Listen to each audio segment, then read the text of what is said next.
So exterior being done by association is good, and the reason is because there's a lot of like exterior things that I noted, like rotting wood, particularly pertaining to your unit.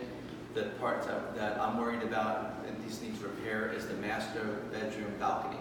Oh, okay. A lot of wood rot there, and it's to the point where it's enough that you worry about the stability of that deck. So I would report that to the management company to have them get on that. And the same thing with this one above the front entry. This one's not as unsafe as far as stable, but there's a huge gap on the left side. Like if you have a pet, a child, or what have you, they could walk right off the edge. I mean, it's about this wide. I can actually show you because it's right out front. And these are the things that you would want to probably prioritize coming in if you have your little guy and your dog. What kind of dog you have? He's a mutt. Okay. Well, we love He's mutts. about 55 pounds. You see that space right here? Oh, yeah. I mean, it would be very easy for anybody, your child or pet, to just Oh yeah, it's a good accidentally gap. come off of that. Okay, now typically balconies like this are notorious for leaking occasionally. That's why you have evidence of water here. See the bubbling paint? Okay. And that's part of the problem with this type of stuff is that sometimes you can control it, sometimes you can't, but since they manage it, I would ask them to do the balconies. The one on the master because we want that more secure. This one for security here, but both of them for the wood rot. Okay? Yeah. And what is this? Is that the same? Yeah. That's flashing. Yeah, that's like aluminum flashing that they have all across the bottom here. I think she's talking about the gook. You know, that's that stuff that that's they foam. put there to sort of seal it. It's foam that they painted over, like the expandable foam. And guys buy that stuff and they never know how much all it takes is a little. And I mean, this stuff expands. I know, quickly. I've seen it. It's that yellow stuff. Right? Yeah, I mean, if you put it in there and you put it in a hole, and you think you're okay, I'm gonna fill it up. 2 minutes later, it's all coming out. Yeah, I So know. it's very expandable, like they say. But this is just stuff I think that for your knowledge, particularly for children or pets, that these two balconies. I mean, we don't expect you to have any problems, but stuff like this, you would want to have them take care of too. You see the opening there? Right over here. The reason you mention it is that with openings like that, you're vulnerable to a little bit of water, and even like if you get a little squirrel or something like that, they can squeeze in. No squirrels, please. Which would be, Yeah, we noticed it over there. absolutely. Yeah, you got a good eye. It would be over here, over there, anywhere where you have the siding exposed to some kind of water, and that's par for the course with this because this just kind of lets things drip.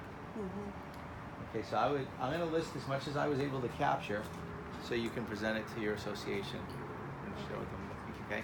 Now inside, I want to show you a couple things. First thing is your air conditioning units on the roof.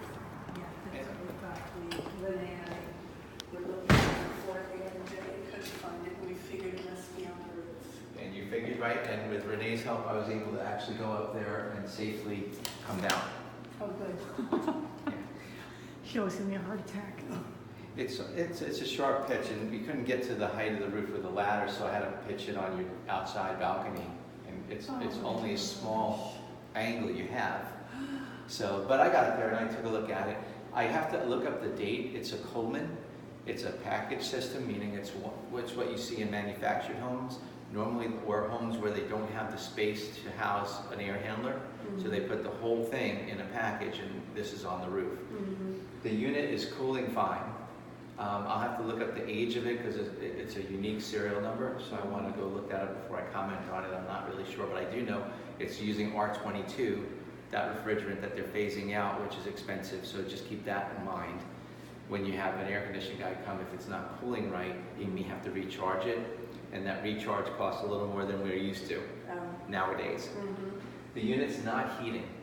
I have it now in heat mode for the 3rd time, and I've had it set that way since I came downstairs, and I'm not getting it to come on and heat. It felt warm when I was upstairs. It feels warm, and it did feel warm, but I'm not getting any airflow.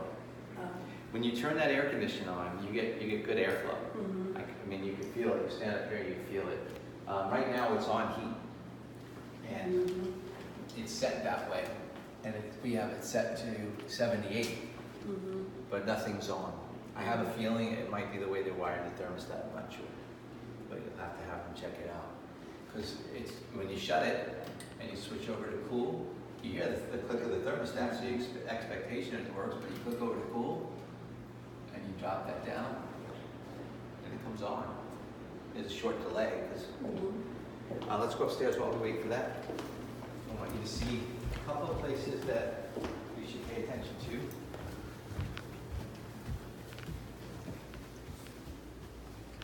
Yeah, that's on there. This one, shower head, it's very loose. Oh, yeah. You know, this thing is just kind of, Mm-hmm. so you just got to be careful with that. And a couple of tips in the tub you should repair, just so they don't rust. Mm-hmm.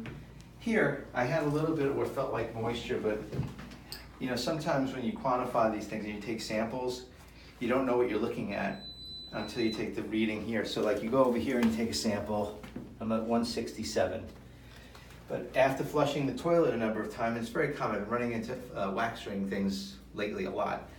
When you come here on this side, okay, it's slightly higher.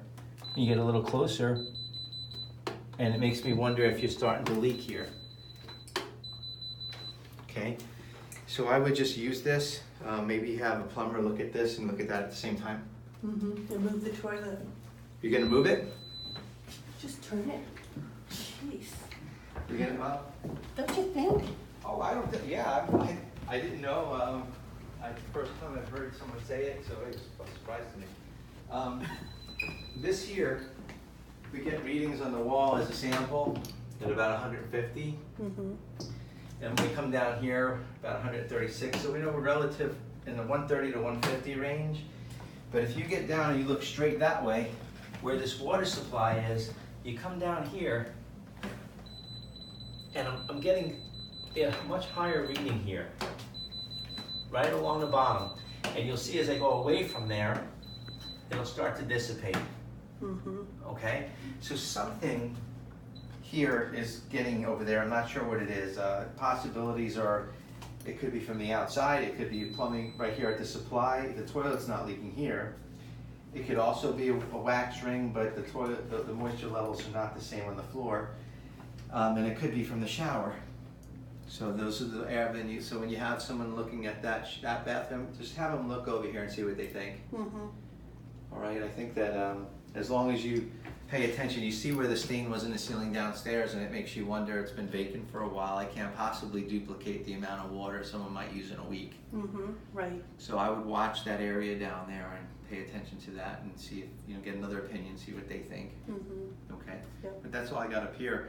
As far as looking around at the whole place and as a whole, the remodel of the kitchen and the bathrooms, very well done. They're really nice. And I think that is probably the vast majority of whatever you would spend on a place like this to improve it. Mm-hmm. So if you have the plumbing stuff checked out and you got clearance there, and the air conditioning, just find out why it's not heating. I'll have the date and information in the report so you know what it is. Yeah. I think you're looking good. And then I have always a punch list, so when you see the punch list, don't get intimidated by it. It's just a list. It includes the outside, it includes what I just showed you, shots of the roof, because up there we wanted to take a look at everything. We saw the top of the chimney. Yeah. We checked out the fireplace. So I think that as far as 1982 condos go, I mean, the things that I would look for as an inspector are usually the electric, the air conditioner, what have you. Electric seems pretty good. I took the panel apart, they painted over it. Mm-hmm. It took me like a half hour to take it apart, but I finally got it. I didn't want to destroy the wall with the paint, Right. but I finally opened it and it's like pristine inside. It's very nice. I mean, it's like the copper's nice and shiny. The copper coming in is nice and clean.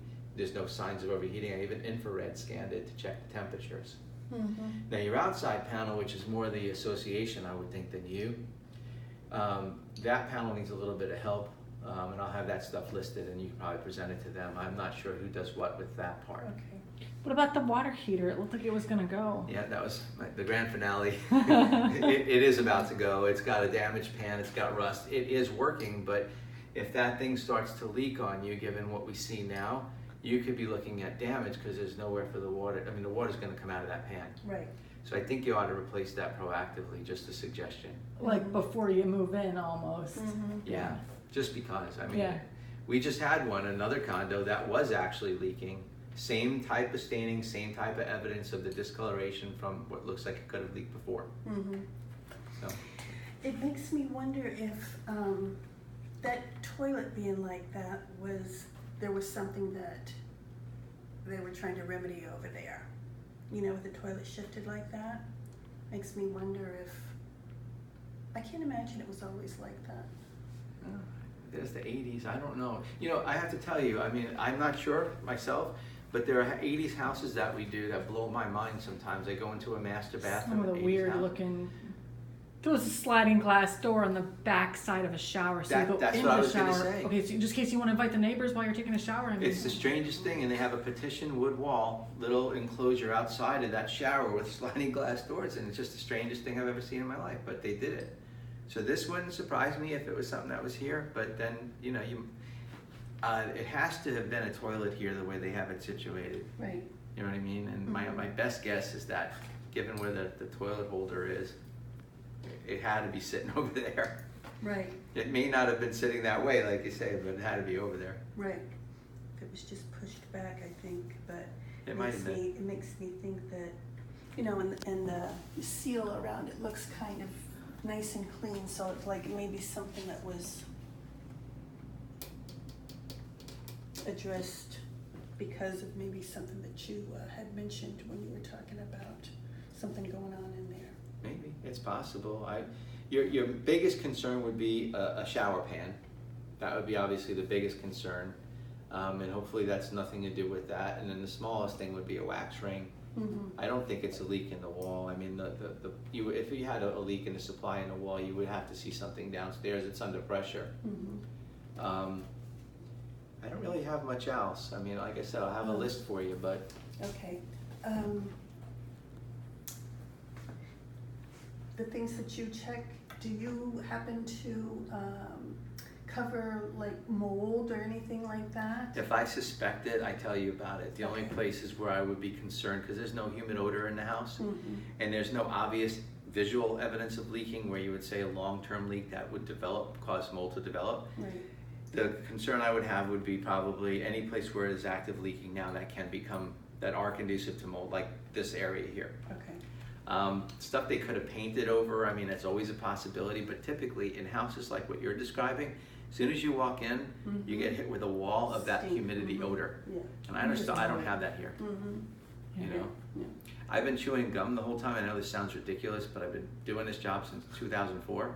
And normally in homes like that, you can taste it Oh. because it goes through your nose and you can actually taste it. Hmm. So I haven't tasted anything either, so to speak. I'm chewing gum, I don't taste it either. That's good. all right. That's Any all other we have. questions you can think of right now? No, I don't think for Paul. I am questioning what happened to the closet doors. Yeah, they gave you one in each room. Yeah, we got one. That's all the feel you need. Thanks, Paul. Oh, you're welcome.